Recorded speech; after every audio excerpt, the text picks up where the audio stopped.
Hello everybody and welcome back to another episode of Beyond Horizons.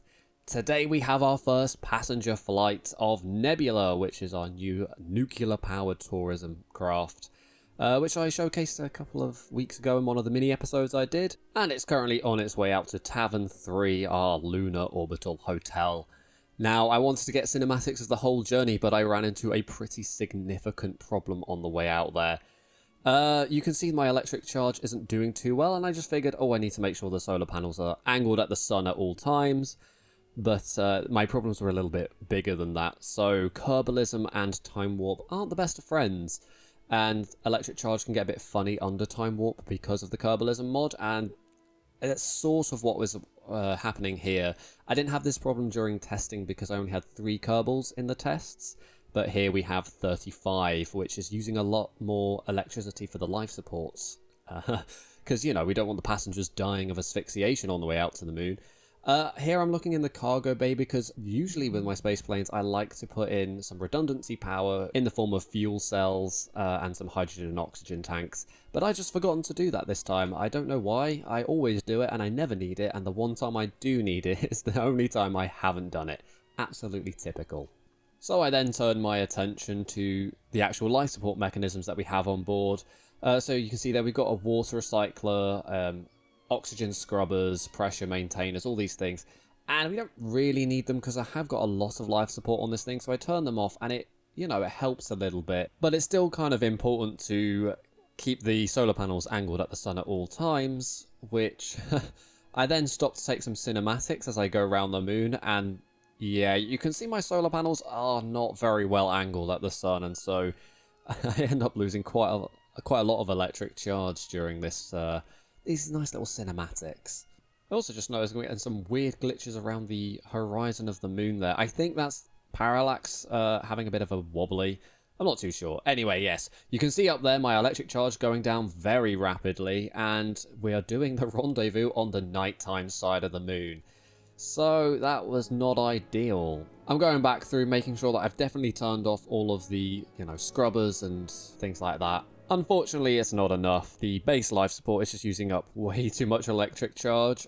So I begin my deceleration burn a lot earlier than I otherwise would, and just have it on low power just to try and recharge the batteries a little bit using those nuclear engines. But yeah, you can see we have so little electric charge left, and I thought there's no way we're going to perform a rendezvous in time, because once the electric charge runs out, you've got minutes before your kerbals start suffocating.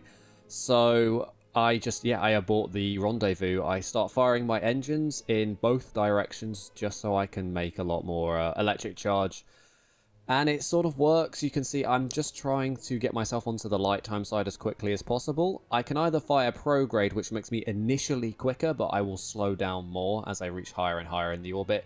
Or I could do the opposite, fire retrograde, which will make me slower at first, but I'll pick up more speed. I ended up going for prograde because it just brought me onto the daytime side a lot quicker. And there we are. We managed to use the daytime side to recharge the batteries, and we did that burn in such a way that we came back round for another rendezvous. Unfortunately, again on the nighttime side, but at least this time we had enough electric charge for it. So thankfully we didn't have to abort the whole mission and could complete the rendezvous and get our tourists onto Tavern 3.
We now turn our attention to deep interplanetary space, where Echo 2 has a course correction to bring itself in line with another encounter with Moho.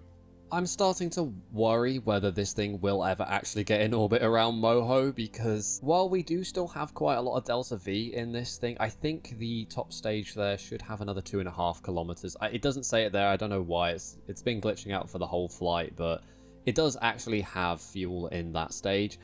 But it's still not enough to bring itself directly into an orbit, because I think that's going to take 6 or 7 kilometers of Delta V. So here you can see I'm trying to bring myself into an encounter with Eve to see if we can maybe use the strong gravity of the purple planet to give us a nice gravity assist downwards. The problem is that our periapse is pretty much where we want it to be, and so when I start tweaking this encounter, all it does is bring my periapse way too far down. And the problem that presents is that actually by the time we encounter Moho, you see where those orbits intersect, we'll be going much faster than we would otherwise be if we hadn't had the Eve encounter, which means we need more fuel to slow ourselves down and bring ourselves into Moho orbit. So I scrapped the idea. I think I'll just keep doing encounters with Moho, and every time we do a flyby, we'll just slow ourselves down a little bit with the engines, and hopefully it won't take, you know, like 10 of these to get ourselves into a Moho encounter, but we'll just have to wait and see. And to wrap up this episode, we're now going to go back to the launch stage of Nebula. So, as always, I want to return the booster so that it can be reusable, but unfortunately a few things happened that made this harder than it needed to be.